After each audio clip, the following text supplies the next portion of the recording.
I love that. Hey guys, it's Rami with A&F Drum Company. I'm here with my buddy Rob. Hey guys. Super excited to host the second A&F Live session. Today we're just going to spend some time talking about our hardware. We'll get in and out of anything that you guys want to ask about. We've got a little setup here which we can talk through in a minute, but what we're going to start with is the film we made about the hardware. Some of you may have already seen it. It's about 7 or 8 minutes. If you have seen it, take a moment to jot down some questions that you have, and you can message us on Facebook or YouTube. Rob's got those up, or we'll have those up on his laptop, and he'll feed me questions and we'll answer them as we go. And then we're going to also hear a little bit about Rob's story today as well. Sound good? All right, check out the film, and we'll be back in a minute. I just remember being in a van. I just basically dropped out of law school, quit my job as a probation officer, and I jumped in the van with 8 dudes, and we were doing this like ska funk band. It was awesome. And we were touring through Santa Barbara. I stopped in at Salvation Army, which we normally would go to get our clothes. And I saw this beautiful drum, which I now know was an old Pioneer 6-lug snare, Duco blue and silver, and it was on this cool stand, and I had never seen either one before. As you know, our company is heavily influenced by vintage drums, and you know, this is what I did. I had accumulated 100 vintage stands over the years, and I stuck them all in a room, and we took them all apart. This one was the first one. This WFL was the first one that I found in that thrift store. I still have it. It's here, and the bass is in here somewhere. I picked apart every single component, and what I was trying to do is pick the things that I really, really loved about old stands, and then honestly try and redesign or design from scratch the things that I just didn't like. I love the idea of round rubber feet, but I've always felt like on the vintage stands they were too small. They didn't hold, and they would bounce. The stand would bounce on me. So we made it completely adjustable so that it could kind of match odd surface areas. And I always felt like these just looked better with our drums, to be honest. It just doesn't have anything that tightens or loosens.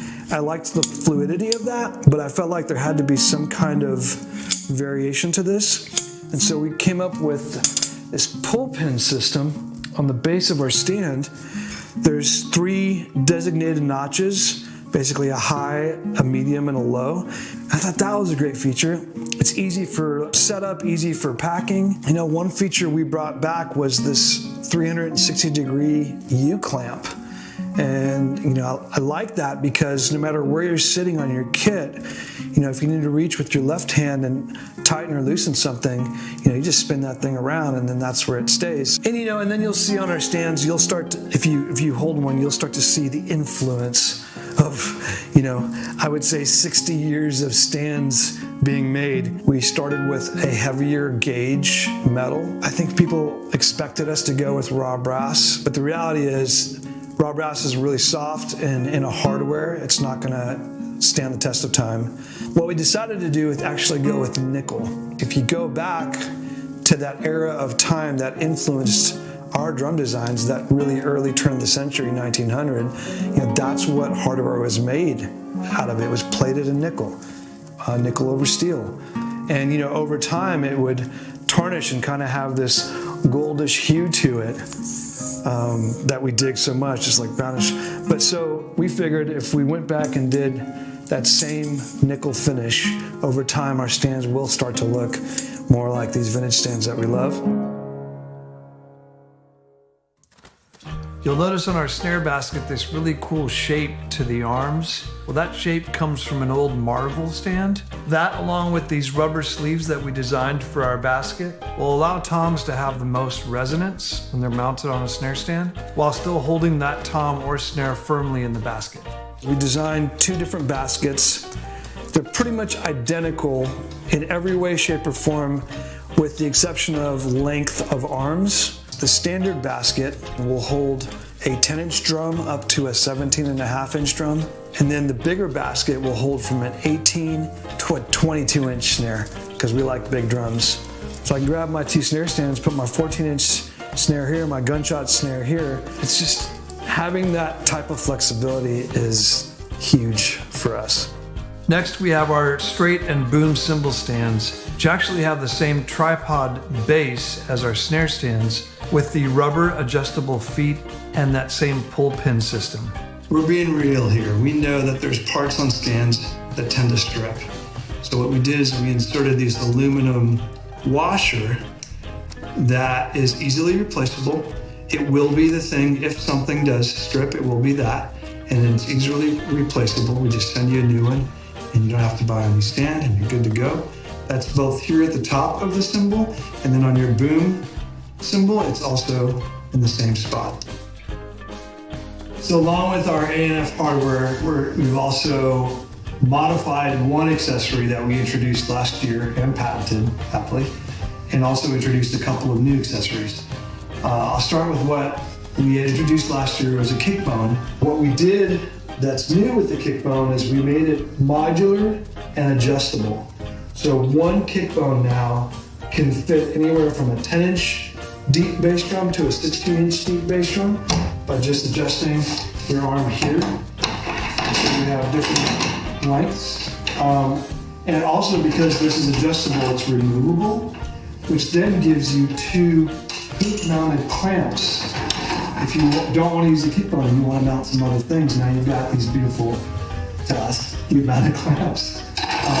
All of this is also in nickel, again, holding true to that turn of the century finish. Another thing we're introducing this year in our accessories is this hoop-mounted clamp with a L-arm that holds cymbal, hi-hat, a tambourine, a cowbell, whatever you want. It's multi-use, but we really wanted something that would hold, that combination of accessories.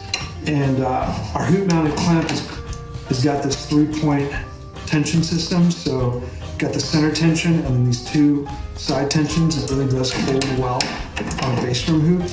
And all of these accessories are modular. Think, Legos for drummers. Every piece fits in with each other and can create a variety of different crazy contraptions that hopefully will inspire you to do weird and fun and cool things. And then we wanted everything that you touched, every component that you touched on the stand, we wanted it to feel and look like our drum key. We designed that drum key to represent A&F, and so we felt like it should transfer into everything that you touch or tighten on the stands, including the wing nuts. Speaking of wing nuts, we decided to go with red felt. I love the look of red against nickel. I always have. I really hope you love these stands as much as we do, and I think these are the best stands that we could make. So this is our A&F Hardware series.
Four.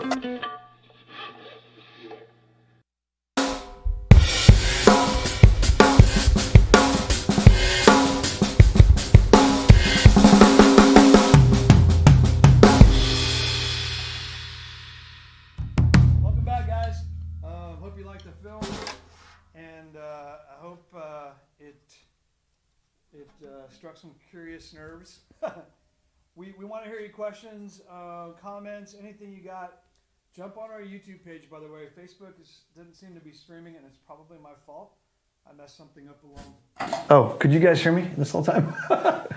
Sorry. Welcome back. I had the lav mic off. I've got a foot pedal because when I play drums, you don't want to hear it through this mic because it'll blow your ears out. But anyway, welcome back. Hope you enjoyed the film. Hope it brought about some questions. So please jump on our YouTube page. Facebook is down for some reason, and it's probably my fault. I deleted something earlier this week that I think caused that to happen. But if you jump on our YouTube page, you can ask questions in the message chat there, and Rob will feed me questions, and I will try and answer as best as I can. Yeah, we actually already have some stuff. Okay. We know Mark Massacote, good friend, What's up, Mark? Good customer of ours. He's actually asking how low is the snare drum stand? How low does it go? Yeah. So, good question. Where's the snare box? Boom, there we go. So, this is on our website as well, by the way, but this is a good opportunity to talk about our packaging, which, you know, packaging is packaging. It's supposed to protect what's inside, but I really love beautiful, simple things we do as a company, and there's so much amazing talent out there. We connected with Corey Strange, who is an amazing drummer and artist, visual artist, and I asked if he wouldn't mind hand drawing every stand on the box for us to scale. And so if you look at the back of our box, you'll actually see a hand drawing. Now, he didn't hand draw it on every box. He hand drew it once. We, copied the image and it's on all the boxes, but also included our specific details, one of which is how high or low the stand goes, and I gotta find it. Oh, I don't remember where, or maybe that's on the cymbal stand. My apologies. Oh no, here we go. It goes as low as 15.5 inches and as high as 27 inches tall. I knew we did that. But it's really great because Corey's just an amazing, sweet soul. And when he took this on, I knew that it was going to be a bit of a challenge because every stand has so much intricacy when it comes to the drawings of it. And then to draw it to scale, that was a little difficult too. But anyway, on the back of the box, you've got the weight. Our snare stands are 5.6 pounds. It talks about the angle. Like you can see right now, this is the same snare stand as this snare stand. Mm-hmm. This one's the slightly bigger one. Yeah. Is the only difference. But they all function the same. So this can go to a 90-degree angle and be a bass drum with the mount. Or obviously as a snare stand or a rack tom stand if you mount toms like we do. But it's got all this great detail on here. So if you're at your local shop or you're online looking at your local dealers, check out the back of the box. It's pretty cool. It's got some info on it. And I know, Mark, you're trying to go as low as you can, so this doesn't really pertain to you, but there's also 3 different stages on all of our stands.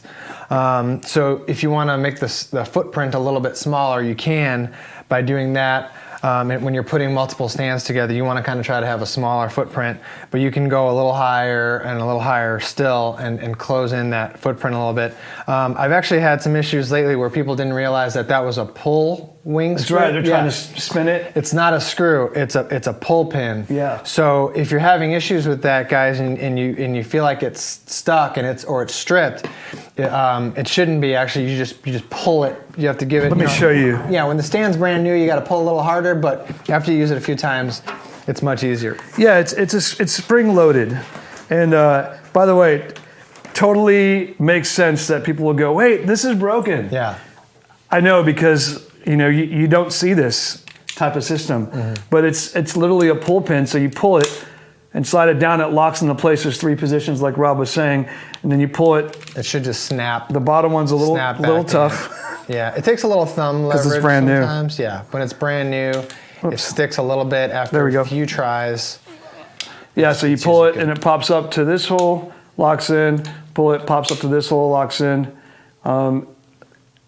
It just makes it easier for loading out and then setting back up. And it does reduce the footprint, like you said. Yeah. I'm gonna put this on. More questions? Just some comments so far. Thank you, Jennifer. She says A&F drums are a gorgeous work of art. Art, all capital letters. Nice. Stunning design and sound. Thank you. And maybe we could talk a little bit about the design since we're talking about hardware, Rami.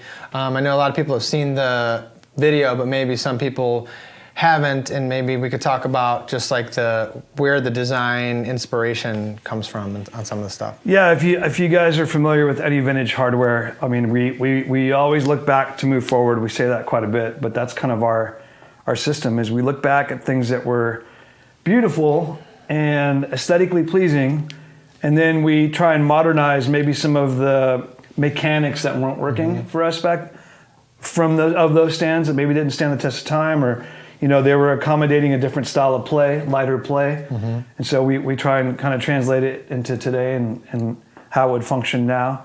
But yeah, we look back to move forward. We're not creating.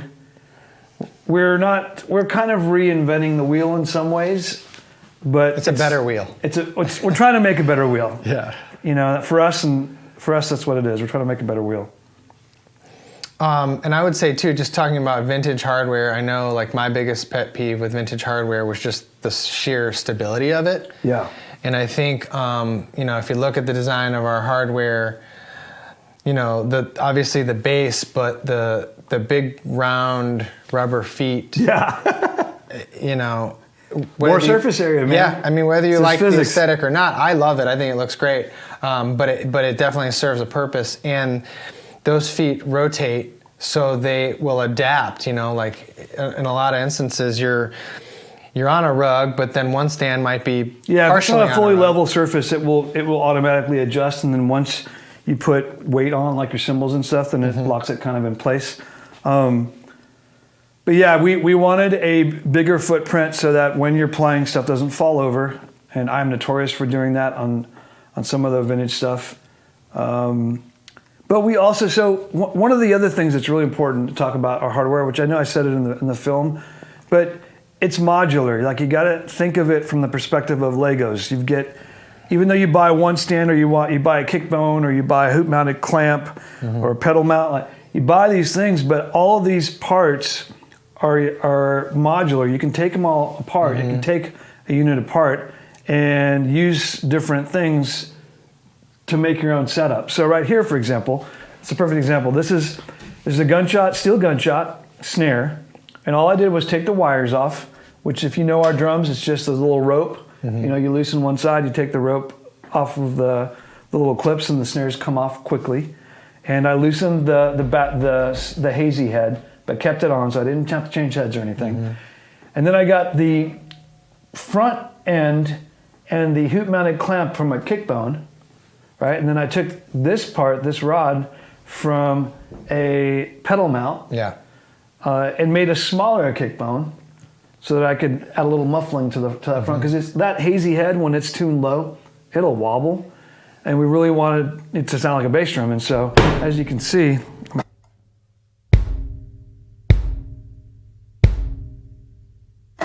it's a bass drum, and then you have our snare stands, right? So you've got the smaller stand, which will do anywhere from a 10, really it'll go to a 10 to 17 and a half, but it won't quite get to an 18 without losing the 10.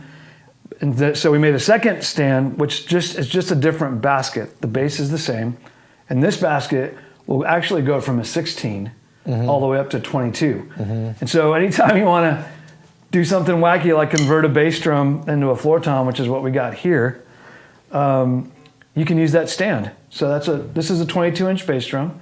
It's our single tension brass bass drum, and it's sitting on our larger snare stand.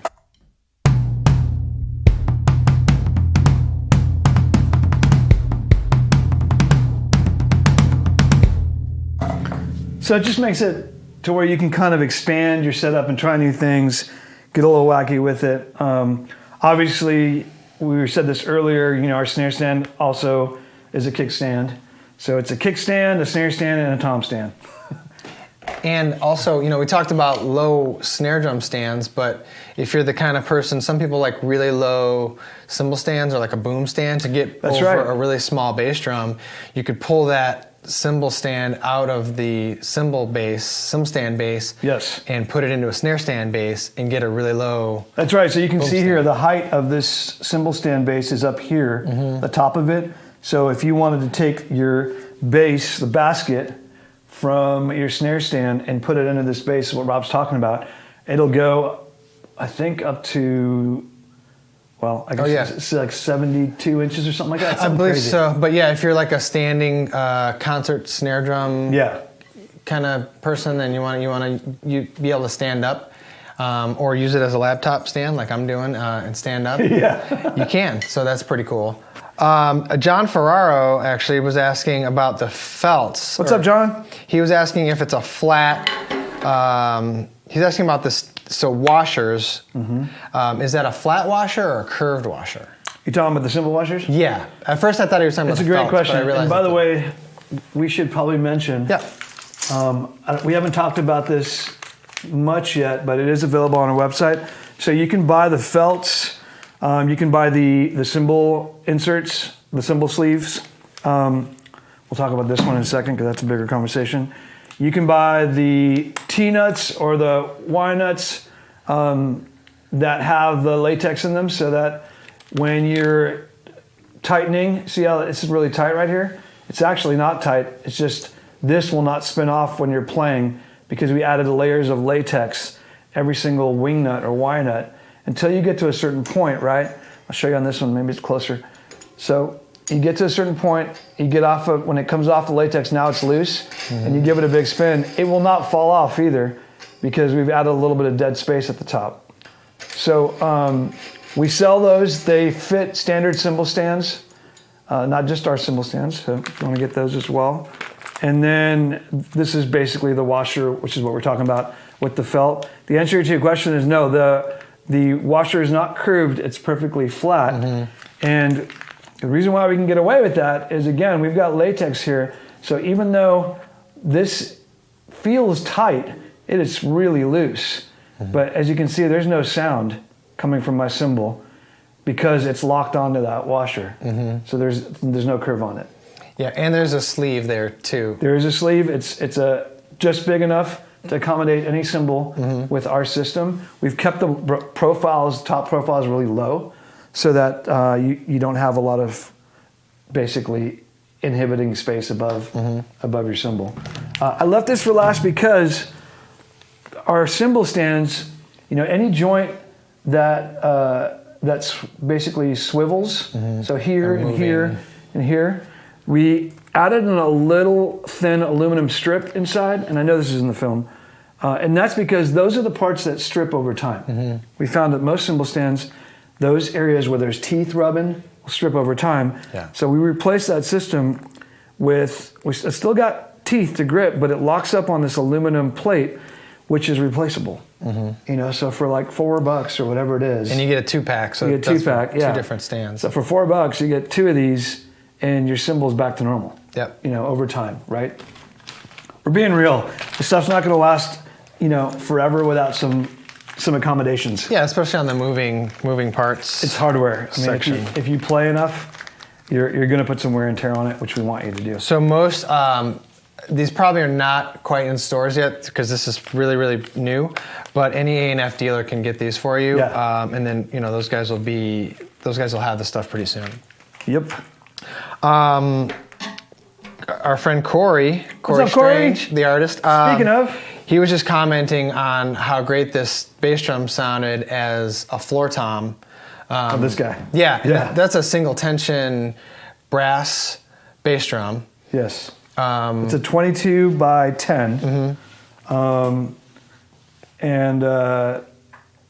heads are Remo clear power stroke on the batter, coated ambassador on the front head. It has a hole in it because obviously we played as a bass drum, but right now it's in floor tom position. And somebody else had a question about Single tension. Yeah, yeah, I'm glad you brought that up. So we had a question come in earlier. I just said his name, but I got an email. I will look it up real quick while you talk about it. Yeah. He was asking if, we thought that you could accommodate, or if the drum could accommodate natural hide or like a calfskin head. Good question. He was talking specifically about single tension, but I will say, on single tension drums. all of our shells are made slightly undersized, very intentional for tuning, for resonance, variety of things. But also, that being said, it's more likely that our shells would accommodate calf. And I say this, if you're talking about old calfskins from the 20s and 30s that you're wanting to put on new drums, it's more likely that our shells would accommodate those without any issue. Obviously, all the stuff that's being made now is being made to spec, so that's no problem. But yeah, if you've got old calf heads, I've got tons in our studio upstairs, and I love them, and they do fit. That was Jeffrey in New England, by the way. Yeah, Jeffrey, thanks for the email. And also, too, I think it's to the advantage of a calf head user that we have a slightly undersized shell, because those drums can have really fat collars on them. That's right. To accommodate the tuck of the heads, hide. Yeah. So I think that hopefully would be more to the advantage of someone that likes to use calfskin heads. Granted, you're still going to have issues with temperature, humidity. We can't change that. The shell's not going to affect that. But being an undersized shell is going to means that it's going to be more accommodating to those old calf heads. I think I want you guys to hear something. We've got this drum sitting here. We've had it floating around. We made it for NAMM, the last NAMM which was 2020. Yeah. And we were beta testing it because it's a unique drum. It's not cheap to make. We were specifically focusing on orchestras, so symphony play. And this actually has a skin head on it. It's Bovid. It's actually a goat skin head. Bovid made us some heads. But this is I'm going to hold it up so you can see it because I keep pointing over here. Yeah. And they're probably like, what is he talking about? This guy right here.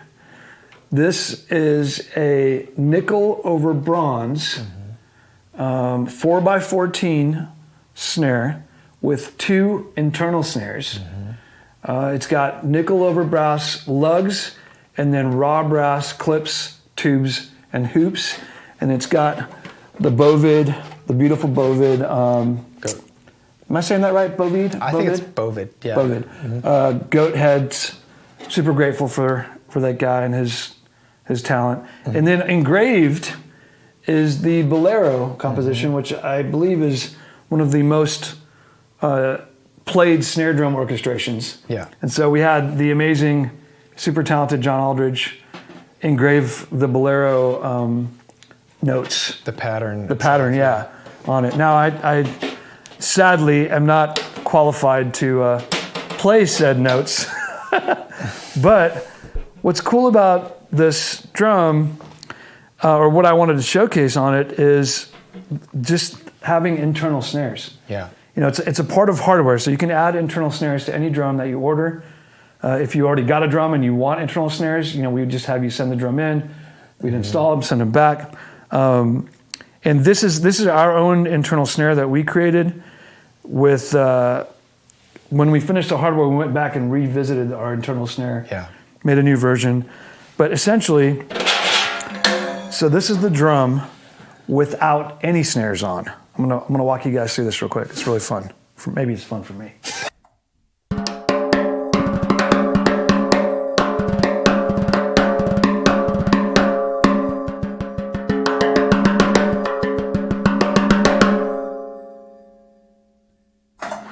So I'm going to turn one internal snare on,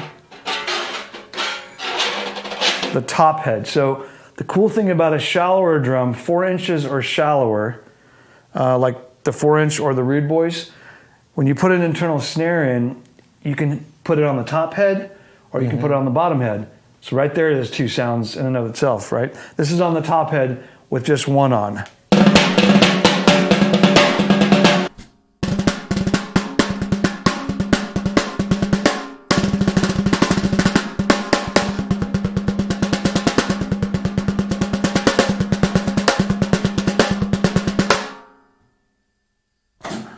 okay. I'm gonna put that now on the bottom, just so you can kind of hear the difference. This is slight differences, but under mic it sounds really cool because it gives you more sonic variations And with you one still drum. have the regular wires off, right? I have the regular wires off right now so far. I'll get to those, right? Moving on up. Yeah.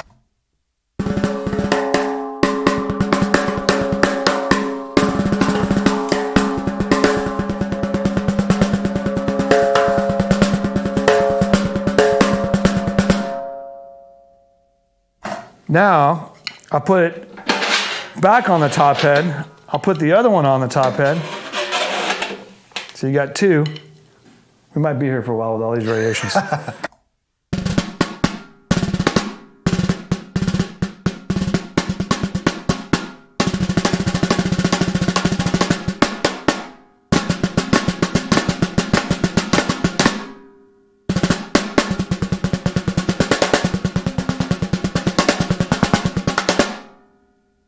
Right?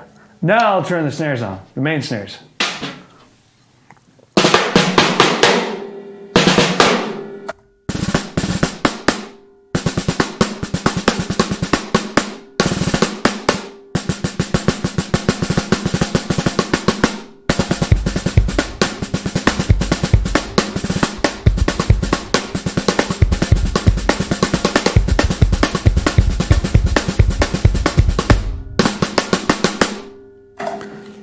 It's just fun.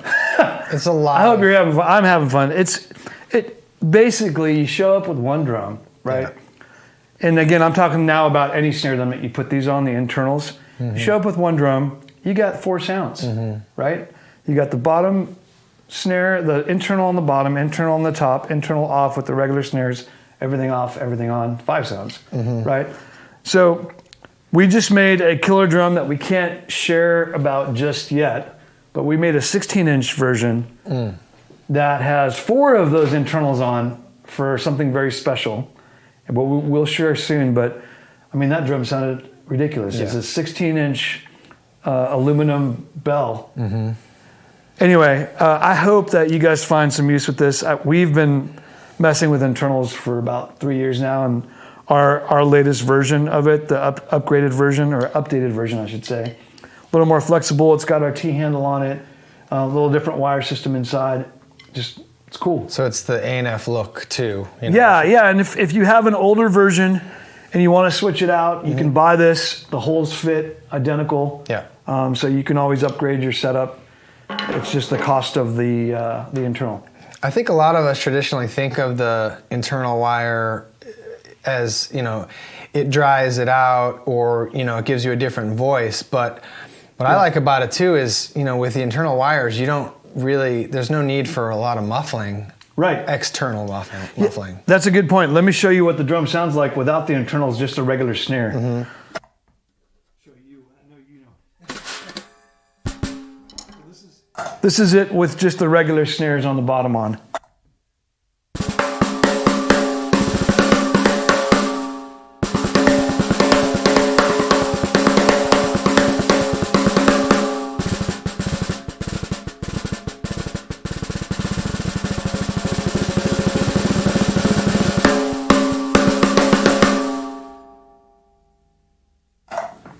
Anyway, tons of fun. I hope that gives some perspective. We did get a question. Actually, a guy you might know, Chuck Swong? Yeah. S-U-O-N-G. He said, I think I saw Rami just play double strokes. Do you not play double strokes? Are you not a double stroke guy? No, because I don't really, I know, man, I don't really do the... We have some amazing drummers that do amazing stuff, and I like grooves. I play grooves. I had to force myself to play less double strokes. Because I think it was, I started to feel like it was a cheat, like an easy way out to play double strokes. Yeah. I guess, man, having not studied, by the way, I've never studied, traditionally. I didn't study traditionally. I didn't take classes. I didn't have a book education on the instrument. I had to take a semester of reading and composition because I was doing sessions in LA. And I started doing film score sessions where you show up and it's like, this many sheets of the score. And I remember the first one going, oh my God, I don't know how to read this. and there's, an orchestra in the room. And those guys, you're in the drum room, there's glass, and it's like, all right, go, read it down. Yeah. Thank God they had music already programmed to play along with. Yeah, and so I was like, man, I'd love to come in and listen. Yeah. And I faked my way through that session, but I literally left that session, drove straight to the junior college where I was living, and registered for a semester of music composition and theory. Now, that said, I don't know. So everything I play was usually playing to a song. I never analyzed it to say, was I playing a double stroke on that? Right. Was that a press roll? I didn't know those things. I just reacted to music. But which is probably good in some ways because you develop your own. If I could go back in a heartbeat, I would have gone to school for music. Yeah. I wish. We do have a question though. So Timothy on YouTube, his question is about the rims, and I think more specifically the bottom snare rim or hoop, and why we have the holes. I know you'd like to talk about this versus the cutout kind of rectangular feed for the snare. Oh, here? Straps, yeah. Where the ropes go through. Yeah, so if you think about our system, right, we don't use the straps. We use the rope, and the biggest reason why is structure. Right? So when you start to talk, first of all, when you think about everything, every hoop we make is either brass or wood. Both of those are going to be softer than steel. Yeah. But the reason why we use those soft materials is because the resonance and overtones of softer materials is much more microphone friendly, right? So that's why we use those materials, but using softer materials means you have to make sure you accommodate in structure. And so by just basically drilling out the holes to run the cables through, you still keep a full structure, top and bottom and sides on the hoop. Yeah. And that's why we do that.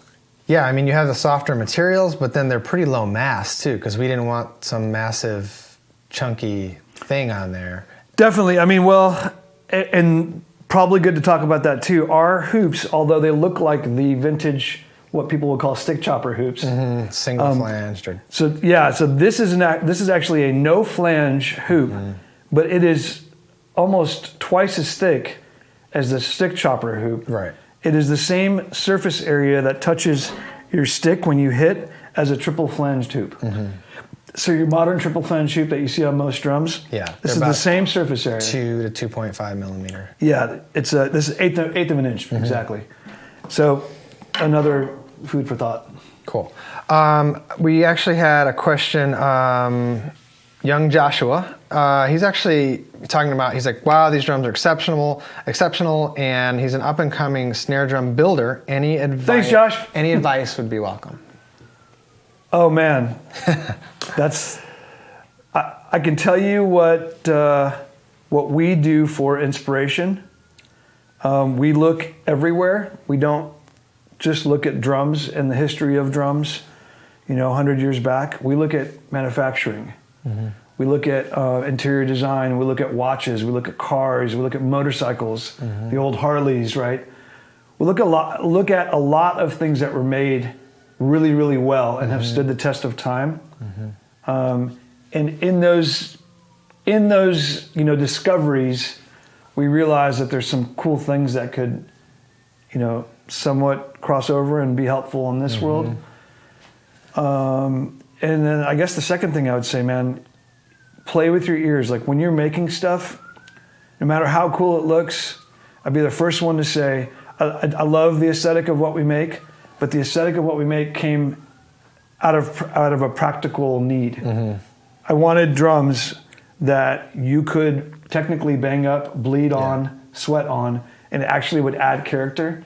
So when we made that raw brass snare, the first snare, the keeping it raw and letting the patina be what it's going to be was all about, I don't want to spend time on this finish. I really want it to be malleable to all play, all kinds of disasters. and so it just got to sound good. It's got to sound the way you want it to sound, not the way anybody else wants it to sound. Start with what you like, and then hopefully you get to a space where you're really happy with what you're making, and maybe some other people come along and go, man, that's cool. I like that. That speaks to me too.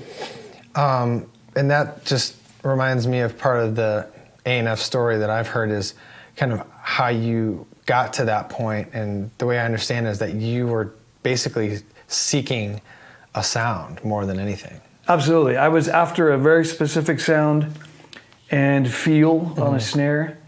I love snare drums where I can hit them really hard and hear it almost come through the bottom. Yeah. Or I could lightly tap it and still hear the bottom. So that kind of depth of sound, I love that vibe. I love it wide open. I can always add dampening, but it's really hard to open a drum up if it's already damp. Right. Right? And so I was after a sound. I was not after about building a company or creating. It was just, I want to make my drum, and I made my drum. And you know, Steve, who helped me make the first drum, we made one for him too, and that was it. And then you all decided that this was going to be a company by just your support and encouragement, and obviously your patronage. So, yeah, we're just going for sound And too, I think it's easy to and get durability. Durability, yeah, and playability, obviously.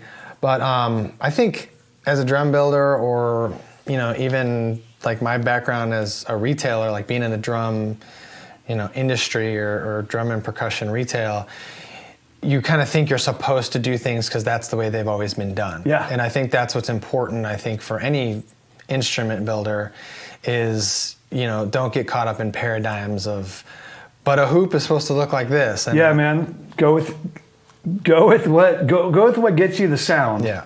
And then you can always reverse engineer it. Yeah.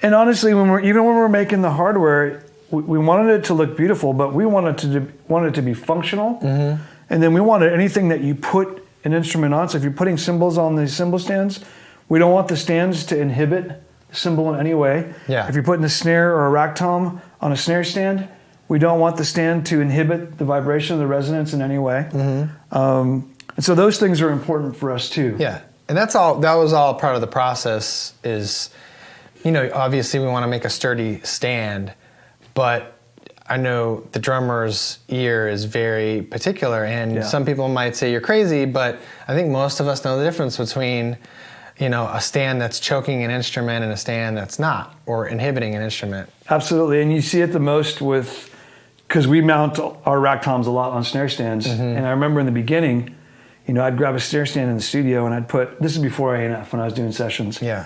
I'd grab a snare stand, I'd put my rack tom and I hit it. I was like, whoa, wait. And I checked the tom, mess with the heads, like what's going on? Yeah. And I figured out that most snare stands don't accommodate rack toms and allow them to resonate. Yeah. And so I had to analyze like what makes that change? Yeah. You know, and it's in the rubber feet for these. On the basket claw. Yeah, for the basket claws. It's the shape of the basket claw hands. It's a lot of things that actually allows the drum to resonate or totally chokes it. Yeah. So we really had to dive into that. By the way, just so that we do this, the setup we have here, so we've got 3 A&F snare stands. 2 of them are the 18 to 22. This is one's the 18 to 22, and this is the 18 to 22. Then we've got the 10 to 16 here. We've got the boom stand, our A&F boom stand, and we've got the straight stand. Got another snare stand here, which is just like this one, standard. And then our hi-hat stand, our newest hi-hat folding stand, which I love.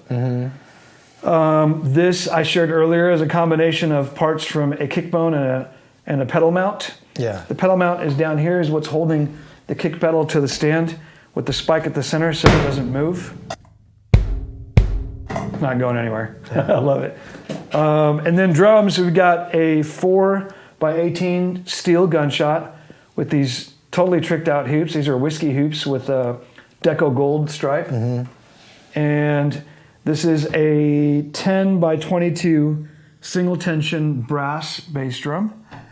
This is our new A&F Red, which we introduced in January, which is almost a 5mm thick aluminum bell shell with nickel over brass hardware, raw brass clips, and these red leather gaskets, all to mirror that 1960s 190 SL Mercedes. Yeah.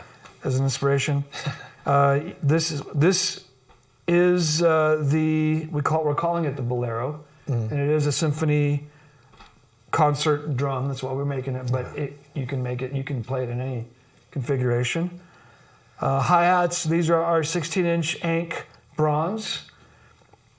This is the top of our 22-inch Oddities hi-hat. That's what we're using here. Mm-hmm.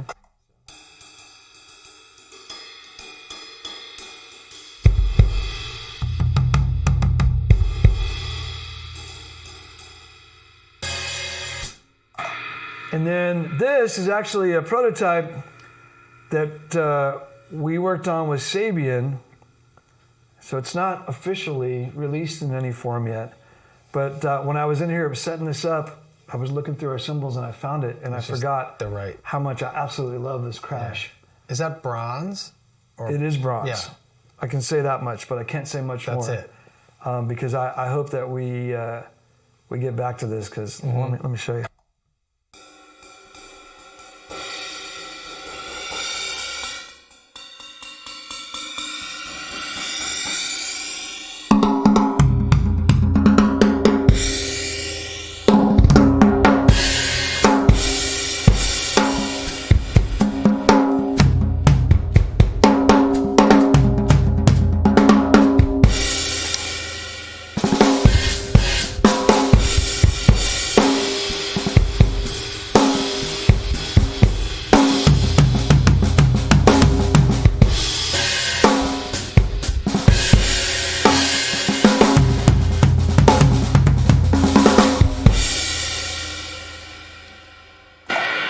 Can't have drums here and not play them. It's easy to get caught up in the sweet tones. Yeah, anyway, if you have any questions about this stuff, just let us know. But yeah, hardware. So if you have anything else on the hardware, please ask away. And this isn't the only window for this. Obviously, you can email us, Rob at A&FDrumCo.com, Ramy at A&FDrumCo.com. And you can message us on Facebook, YouTube, Instagram. You can chat with us now. Whatever. We're always here, always willing to answer questions. And yeah, if there's anything else you want to hear or check out, just let us know. We got some good questions coming in. Yeah. Bernie, I'm assuming his name's Bernie. What's up, Bernie? He says, hi, great instruments. And I know it's a tough question, kind of asking, do we prefer metal drums or wood drums? Which child do you love more? But we make both, so that's a tough one. Well, that is a tough one. These are all metal drums, by the way. These are all metal drums. Yeah. And that wasn't necessarily the mission. It was just, I was reaching for stuff that kind of made an eclectic kit.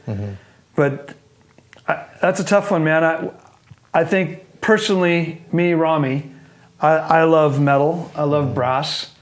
And I love what we've done with all the metal. I shared in January how shocked I was at how beautiful the aluminum sounds. Yeah. And so I do love metal, but then, you know, in the studio, sometimes it calls for a maple kit or a mahogany kit. Yeah. I love the teak shells. I love the rosewood kit that we just made. That blew my mind, you know, those jazz tunings. And so that's a tough question, man. Which one do you like more? I mean, I love metal snare drums. I prefer metal snare drums, and I think I prefer wood kits, but then when I play on our brass kits, I think they sound incredible. So I've always liked the combination of metal snare drums with wood kits, toms and bass drums, but it's hard for me to fall in love with a lot of wood snare drums, but then there's a lot of steam bent snare drums and stuff that I think are incredible. Totally. And we have some of those too. Our 1901 maple steam band sounds phenomenal and reminds me of like really cool old Radio Kings and stuff. So if you like that vibe, you know, look at the steam bent, the 1901 or any of the steam bent drums that we do. Yeah, and it's tried and true, right? You think about studio sessions over time, records, wood drums, metal snare. Yeah. Usually, you know, like a brass snare or something. And so that works. Yeah. That's been a thing. But yeah, we definitely have ventured off into metal farther than we thought. Eden is asking... What's up, Eden? Hey guys, wanted to ask if there will be a hi-hat arm attachment for a cymbal stand. A hi-hat? So kind of like an X-hat thing, you know, where you could... Oh yeah. So again, back to the modular hardware. At home, I have that exact thing with a little 4-inch pair of hats. Mm-hmm. So what I used is, and there's one right there out of the box, but we make the hoot mounted clamp with L-arm. Let me grab what that is. This guy. Yeah. Oops, let me get you this one. Awesome. Yeah, so he handed me the box, which is beautiful. Thank you, Corey, again. But, we make these right here. And so what I did is I took this guy off, and then I used the pedal mount that goes on the stand down here, which, again, all this is on our website. You can see the pieces. If you have the pedal mount and the L-arm there's clamp. one right. Hey, Stephen, would you mind grabbing that? It's hanging in the closet right on there, the yeah. bar right there. On the bar, the little clamp. Yep. I'll catch it. That's Stephen. Hi, Stephen. Stephen's responsible for making everything look amazing. Yes. And Tyler's responsible for making everything sound amazing. Yes. So this is the clamp that goes on your stand to hold the pedal mount, right? So this will attach, let me put it maybe here so you can see it better.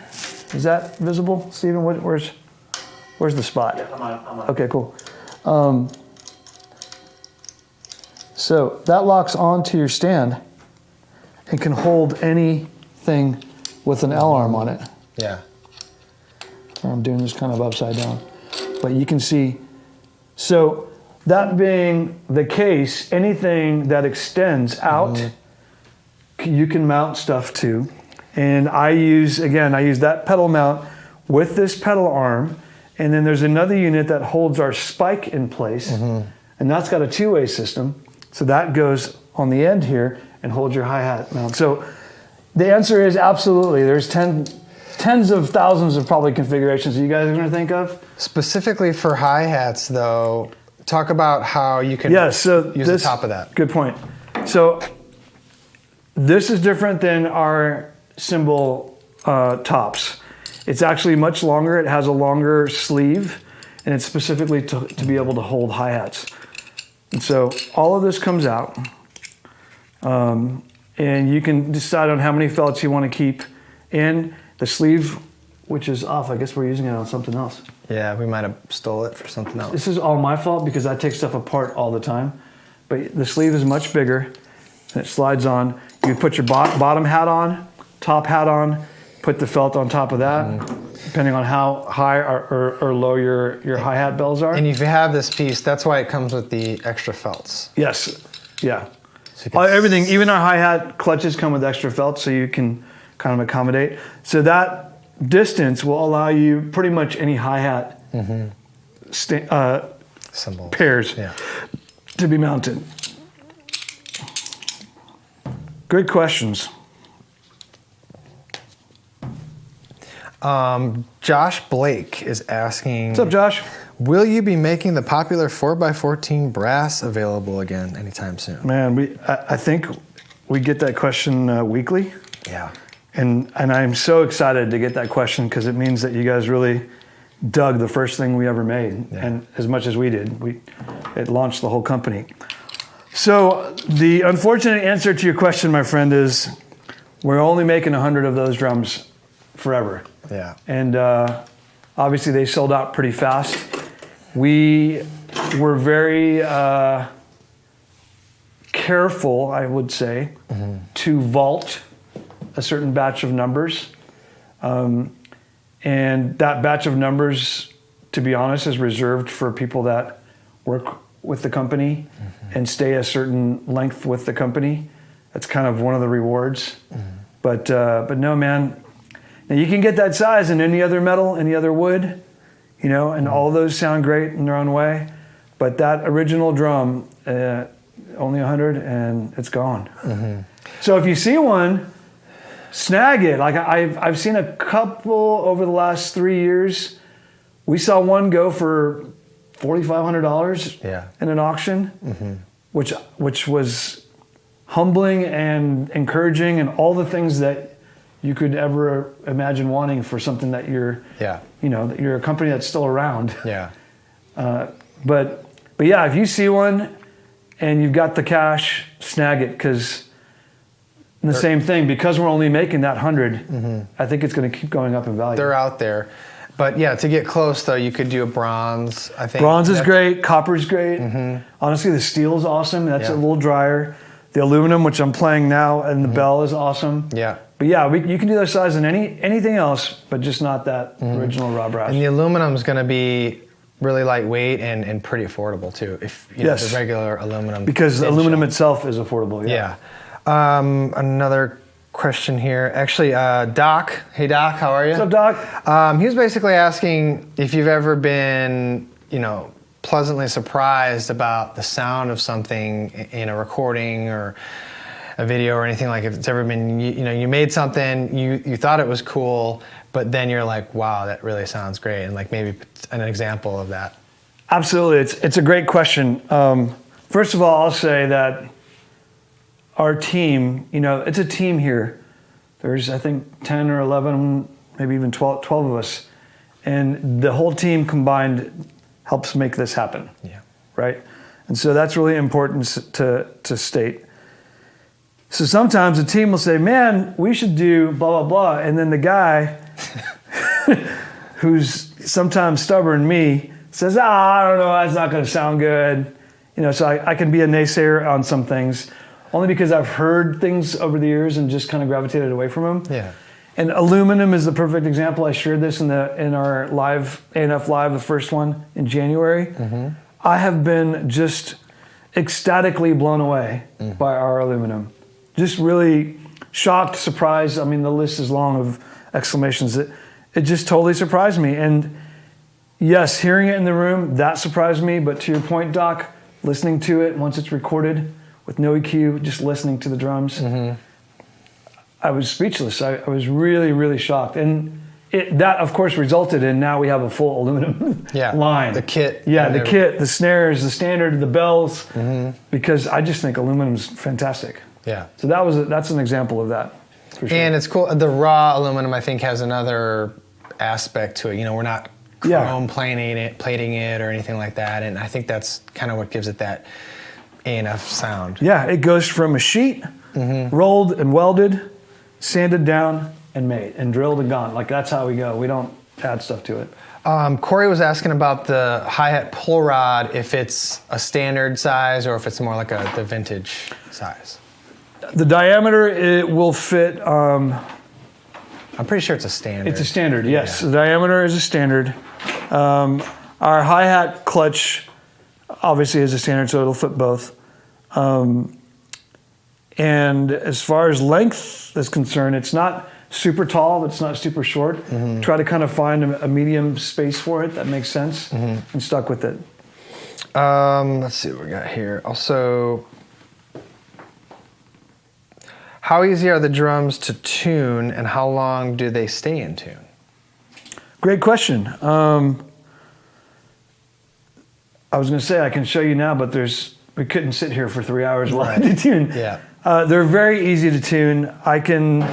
Here, this is right now.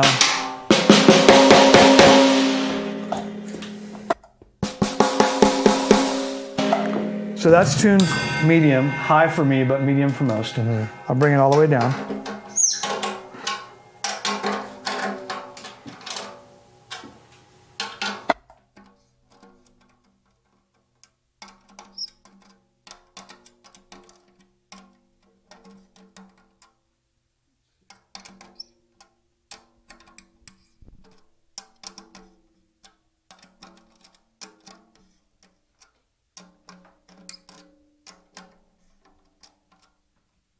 So let's try that. That's really low.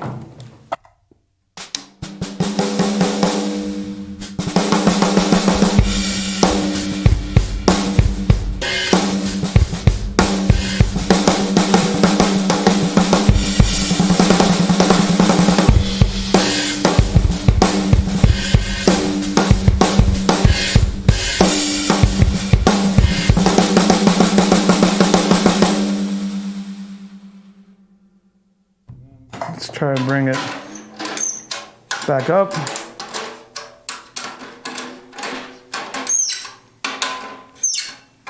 I'm just going to crank it and see what happens. As you can see, I'm not using a tuning mechanism of any sort. I'm cranking this to as tight as I can get it. As you can hear, that's the sound of cranking.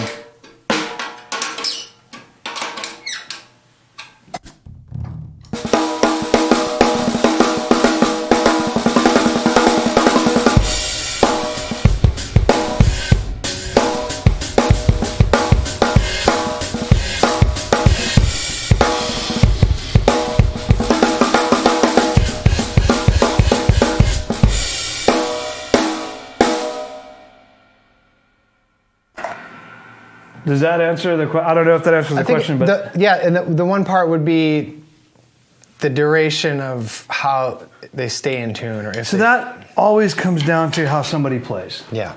Right. If you're a rim shot guy like me and you're hitting hard all the time, usually it's the tension rod that's closest to you. Right. That'll detune. I don't care what drum you use. You can get lug locks, which I've used in the past. Mm-hmm. The thing to remember with our approach at hoops and clips versus, a standard hoop that has the ears on it, mm-hmm. is that this gives you much more tuning freedom. Our free-floating lug system gives you even more tuning freedom, mm-hmm. because everything is it's independent, right? So I don't know if you guys know this, but if you were to loosen the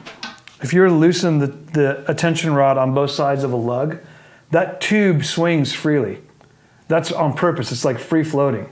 So it gives you more opportunity to tune faster, tune easier, and less resistance in a specific rigidity, right? And so all those things definitely enhance the tunability and the duration of a drum staying in tune. Yeah. Whereas others, if you're not hitting the rim shot all the time, it's not going to change. Yeah. And I think too, if you use like a lot of lubrication or anything like that in the receiver or the tube, it's gonna be more likely to back out. Definitely. Too. We use a little bit, but relatively dry when you get our drum. Yeah. And I think a lot of people kind of like to lube that up, but just know that if you do that, you have a higher risk of the drum detuning. Absolutely. I used to lubricate the receivers and then maybe use like a Q-tip to kind of dry it out a little bit, because it would just be too slippery. Yeah, and I'm on the other end of that. I'm like, no lubrication. Yeah. Because I don't want it to back out on me. But yeah, I hope that answers the question. Wanjun Choi, he's asking, when ordering a drum, can we change the hoop material?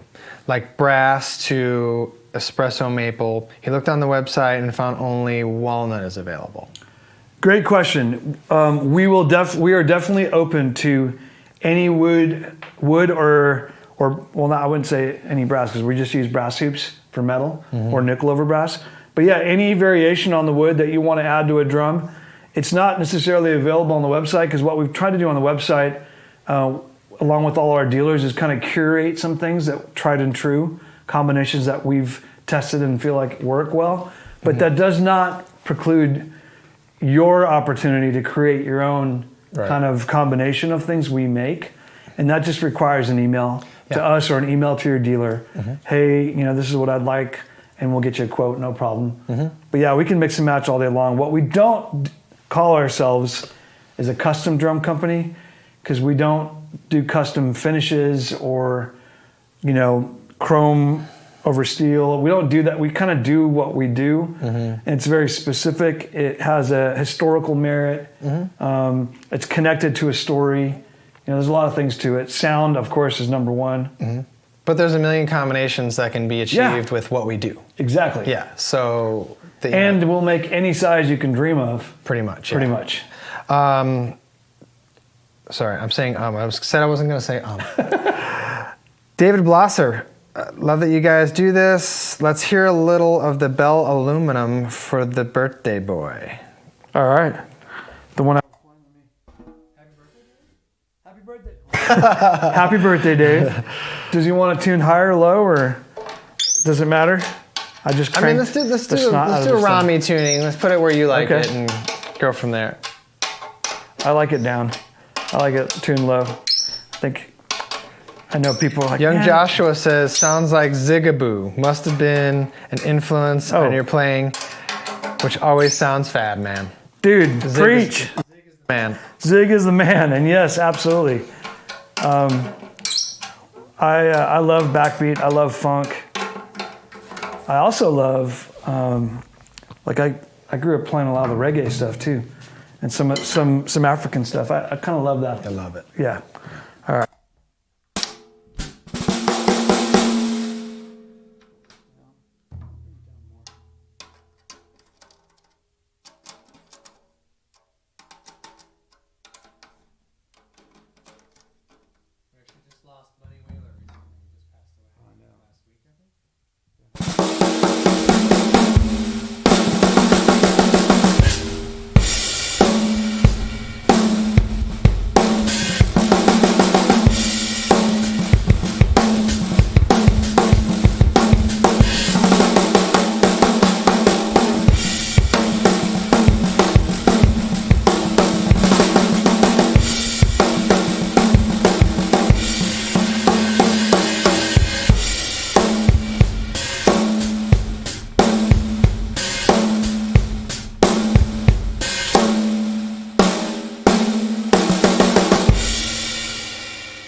I will say tuning it down gives a lot of honk. That's a 4x14 drum, but I think it sounds like easily a 5.5 or 6.5. They definitely play deeper in that tuning. Hey, so let's shift gears real quick, guys. For the kind of the final 10 minutes or so of our episode today, I just felt like I want to start kind of introducing some of our team over the year. And I know you guys know Rob, but I think it'd be fun to hear kind of your journey in the drum world, right? You have retail history. Mm-hmm. You're obviously a drummer. Mm-hmm. And then somehow, through a sequence of events, you ended up here with us. Yeah. So, man, just give us a quick, where'd you come from, Rob? Well, so there's a joke, and I was talking to Jake at Revival about this 2 days ago, and I was saying kind of how this life tends to choose us, the people on this side of the industry. We kind of all start out as musicians, I would think, and I'm sure this happens in other industries as well. If you're a golf pro or you make golf clubs, you started out wanting to be a golf star, right. Yeah. But yeah, I mean, music and drumming. Luckily, I had these super cool grandparents that I mainly grew up with, my grandparents, and they were not musical at all. And you grew up in Florida, right? In Florida. I was born in Chicago, yep. Grew up in Florida, then moved back to Chicago after college and stuff. Just because I think every kid feels like they want the opposite of what they grew up with, right.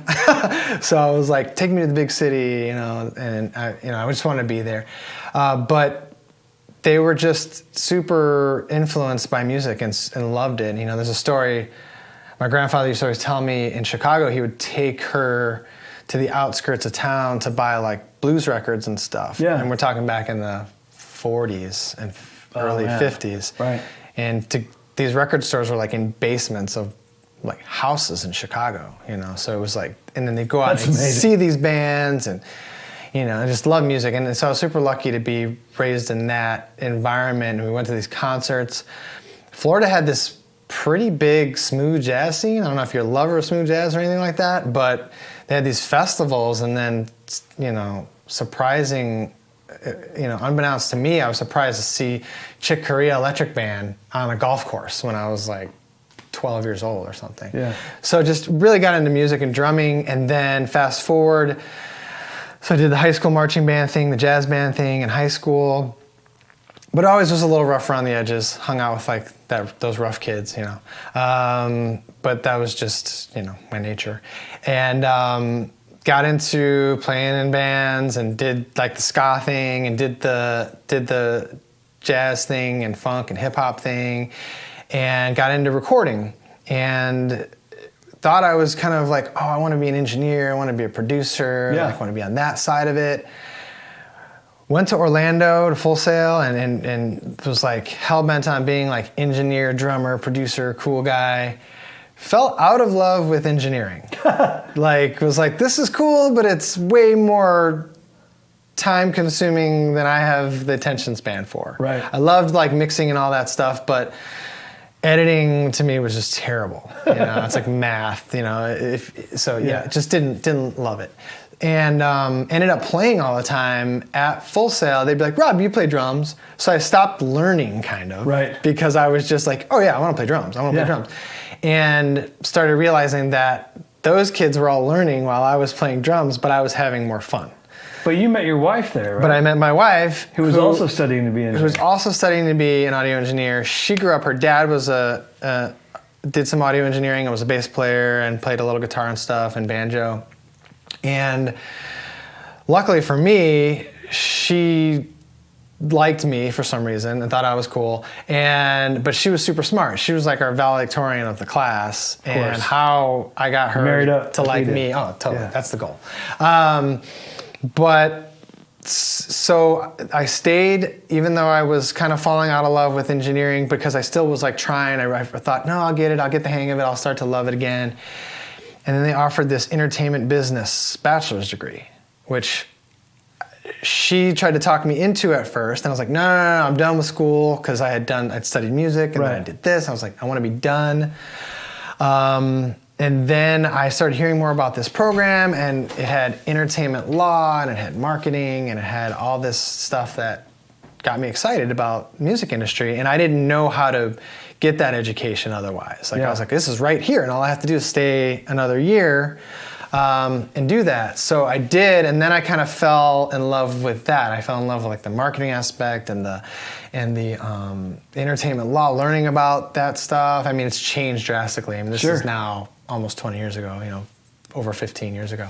So that's what you got a degree out there? Yeah, so my bachelor's is in entertainment business. I got my associates in recording arts and stayed and got my bachelor's in entertainment business, and then came out of entertainment business school like, I'm gonna be a marketer, and I'm gonna be, you know, I'm gonna do all these things. And the only job I could get right out of college was in a drum shop. And what shop was that? It was called the Drum Pad, and it was in Palatine, Illinois. All you guys from the Midwest probably know this place if you're from Indiana, Wisconsin, Illinois. Or, I mean, it was the largest drum shop in the country for a long period of time, meaning it wasn't huge like a shopping mall, but we had 100 kits set up that you could play. Oh, wow. At any given time. Is that place still around? Unfortunately, it's not. Okay. But it just basically, like, Jim Strike, who I learned a lot from, is a great guy. He was a great educator. He sold it maybe 10 years ago now, and just retired. So how long were you there? And I was there for 5.5 years. And then from there... And I worked with Victor Salazar, who I learned a lot. A lot of you guys know Vic. He was my mentor, you know, on a day-to-day basis. You know, I probably did almost 100 drum clinics in the time I was there. Wow. You know, Dave Weckl, Steve Smith, Jimmy Chamberlain, just amazing. Like Terry Bozzio, on and on. And I was like reheading Jimmy Chamberlain's kit for a clinic, and I was like, grew up being like a grunge rock nerd, and this was just like heaven for me, and fell in love with this industry. And I was always a gear guy. I like playing drums. I love playing drums. I love playing music. But I'm kind of just, I always got way caught up in the aesthetic and the whole thing of the gear. Yeah. You know? And that was kind of a perfect formula, I think, for being in retail, because I could just talk extraneously about the stuff. Yeah. And without trying. So it was never like I had to learn sales necessarily, because I just was genuinely excited about what we do. Yeah. And what we did. And then, so yeah, my first gig was sales, and I was teaching a little bit at the Drum Pad in Palatine. 5.5 years later, I got this gig for a company called Spoiled by Technology, and with my engineering background, it was perfect because we did like Genelec speakers. Oh, cool. We did Sonar and Honer products, and we did like cabling and things for studios, and so I knew enough about that, enough about drums, enough about other instruments, and it was like a sales rep gig. So it was cool, But it just felt, at the time, it was a different climate completely, you know, and people weren't even doing a lot of email and stuff. How long did you do that gig? I did that for only a few months. Okay. Because I went to Chicago Music Exchange trying to sell them guitars. And David Call, who founded Reverb.com and was the owner of Chicago Music Exchange at that time, kept kind of like picking my brain about drum shops. Oh, interesting. Because I had been a drum pad for 5.5 years. And it was always like, these guitars are cool and everything, but what about drums? And like, because Chicago Music Exchange at the time, not to specifically talk about a dealer, this just happens to be one of our dealers, was just guitars. Right. And so they were looking to expand into drums. Yeah, and they always hated the fact that it was called Chicago Music Exchange, but they only had guitars. Yeah. So, because all these bands would come in, these famous bands would be touring. Where are the drums at? Yeah, the drummer would come in and then be like, oh, there's no drums, and then go back to sleep on the bus. Right. You know? Yeah, and they hated that because they wanted the whole band to come in. They wanted everybody. So he was seeing an opportunity bringing you in. Saw the opportunity. I kind of like pushed back on it because I just gotten out of retail. Right. And retail was, I was working like 6 days a week and then doing clinics. This goes back to what you started saying by sometimes it chooses you. Yeah, it does. And it kept kind of pulling you back in. Pulls you back just in. When I got it. But this was different. This was an opportunity to have carte blanche of what I thought was cool about the industry. Yeah. And not everything someone else thought was cool about the industry. And yeah, because he kind of just said, hey man, this is what I want, take over and make it, or start it. Yes. Start it really from the ground up. Basically like, make it happen. Here's the keys. Here's your budget. Don't mess it up. Don't mess it up. Here's your budget. Which was terrifying and exciting at the same time. But like, I'd grown up in this good environment and had the influence of what I knew worked. Yeah. And then you were the right guy for the job. And I think it was really good timing for me. Well, history proves that, right? You started Chicago Drum Exchange. Yes. And I got to bring in, and I was kind of aging quickly, at that time, and I was in my 30s by that time, and I'd hired some great guys, and my friend who passed away recently, Ryan Quilty, I brought him in, and he had a little bit of a younger outlook and talked me into big drums. Like I didn't get the big drum and cymbal thing at the time, and he was working at a Guitar Center in Chicago, and it was like, man, we can't get any of this stuff. Everyone's coming here looking for 26-inch heads and 26-inch bass drums and 28-inch heads and all these big and 20-inch, 24-inch cymbals. I was like, I don't know, man. Like, I don't know. That's crazy. I don't know anybody who plays that stuff. And then we became the guys who had that stuff. Yeah. We had the vintage drums. We had huge cymbals and it's important to surround yourself with a good team. Yeah, and I took chances, and those guys inspired me. Ryan Quilty, Matt Martison, my great friend today, Chase Paul, who works for Fender in California now. Those guys all influenced me. Ashwin Dipankar, who does a lot of work with Wilco. Yeah. Those guys were just, I tried to keep an open ear and an open mind about where the industry was going. And I think that's kind of touches base on, like we talked about with building drums, but also in retail, I think it's important, the guys that are killing it. And most of our dealers, like Rami and I always have this conversation, you have to understand and get A&F to successfully. Anything you're carrying, right? Yeah. It's just important to understand what you're selling so that you really can get behind it and you can answer some of those questions. Yeah. And what's great about this season, I'll just interject there, is that, while you're at Chicago, you built it up to be what it is, right? Which is great, Chicago Drum Exchange. And then, you were really early with A&F. Yeah. You were the second dealer to come in, and you really bought in. Like, you understood it. And you're like, we're going to feature what you guys do. This is great. And I remember making the first batch of stuff you guys ordered and flying in myself to meet you guys in person and go, hey, and just, it was really impressive that you got in so early. Again, testament to what you're doing. And then, of course, now you're at Chicago. You're like, okay, I feel like I've left my mark here. What's next for me? Yeah, and I think, Rami and I were always having conversations, and I liked being involved with all the companies that we, represented and it was important to me to not be involved with really too many companies just for that same reason, because you can't, there's a saying like you can have a lot of friends and then you can have a handful of really good friends, and it's kind of how I felt about quality time, right? Our you industry. Spend quality time on the you want to be able to fully represent, and I'm still, I mean, being at A&F now, I'm still learning about A&F every day. I mean, it hasn't even been That's my fault. 2 years yet. Well, it's just we've been rocking and rolling since the day I started. We have. And I spent some time. I did that, and I felt like it was like retail had gotten the best of me at that point, and it was great. But it just squeezed all the good mojo out of me that it could. I ended up with Ludwig for a year, and that was a really great experience and learning experience too, because that's owned by a bigger conglomerate that does all kinds of really cool stuff. And you were leading marketing there. And director of marketing there. Worked with a great team there. Things were just changing really rapidly there, and it just ended up to not be great timing, but it was great timing because I think A&F was on such a fast pace of growth at the time, and I talked to Ramy again and a little bit more seriously, and Ramy was like, hey man, like, let's talk about it. I mean, if you're willing to come out to Austin to check it out, but you know, if you think you'd even be willing to move to Austin, like, then maybe we can make something work. And I already got the vibe, and just to regress a little bit, you know, when I was going through all these crazy changes at once, and had twins in the midst of all that, that are now 2.5 years old. So it was pretty intense, didn't sleep a lot.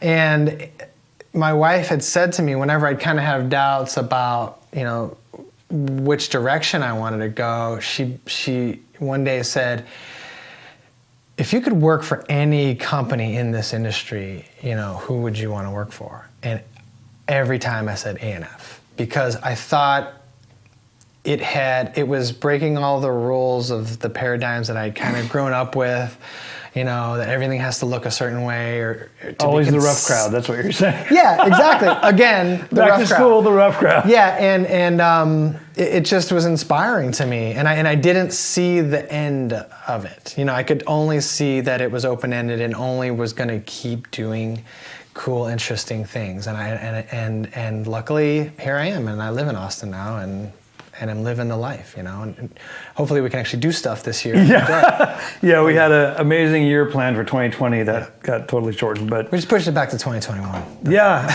well, man, I can't say enough how grateful we are that you're with us. You know that already. I'm saying it, you know, here as well, just affirming, you know, what Rob brings to the table.